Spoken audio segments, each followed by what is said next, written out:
Stent est né de l'abandon de l'A45 qui devait relier Saint-Étienne à Lyon. On va doubler une autoroute, faire un pont au-dessus de l'autoroute actuelle pour faire passer les véhicules légers dessus et les véhicules poids lourds dessous sur l'autoroute actuelle. Comment? Avec du bois, et pourquoi avec des gros sapins, parce qu'on a besoin de grandes portées, donc de gros diamètres, et de préfabriquer des choses au maximum pour aller le plus vite possible.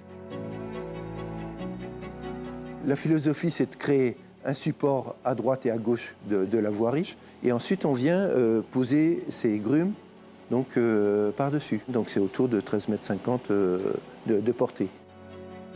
L'innovation dans le génie civil, c'est de créer donc, des ouvrages de franchissement, hein, des ponts notamment, utilisant donc, des techniques de la mêlée-collée associée à du béton.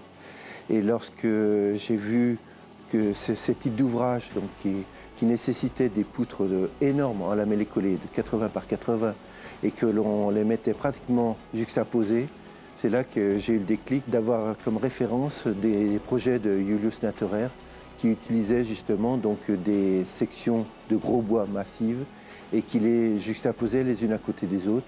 Et avec un entaillage très frugal, il arrivait à faire des ouvrages de franchissement de l'ordre de 15 à 20 mètres. Le projet de l'autoroute, finalement, je me suis dit, ça doit être l'ordre de portée qui nécessite donc ces grumes.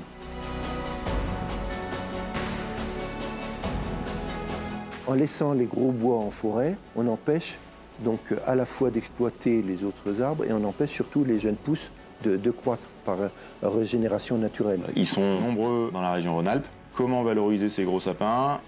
Il n'y a pas beaucoup de scieries qui veulent les utiliser. On ne sait pas quoi faire de ces gros bois. C'est 26% des arbres en forêt. Un arbre sur 4 n'est plus exploitable par de la scierie industrielle. Au-delà de 60 cm, les scieries industrielles n'en veulent pas. On va les prendre tels que, hein, et on va les mettre en œuvre tels que.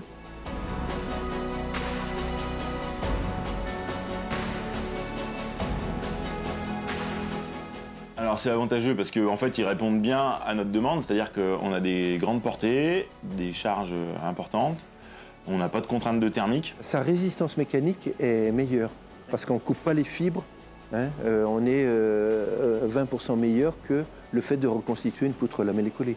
Ça c'est déjà un argument choc. Hein. L'idée c'est d'utiliser le bois dans sa forme sans avoir à trop le scier pour qu'il puisse être le plus costaud possible.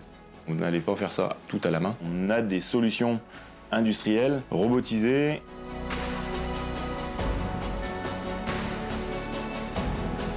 Les 12 grumes qu'on a utilisées pour le stent, c'est des bois qui sont issus de nos forêts, qu'on a pu sélectionner. On se sert de l'autoroute pour démontrer que ça peut avoir un intérêt.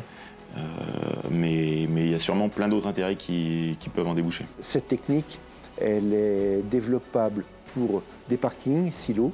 Un autre développement possible, ce serait de créer des ombrières végétalisées photovoltaïques. Là, c'est vraiment une innovation complète. Hein.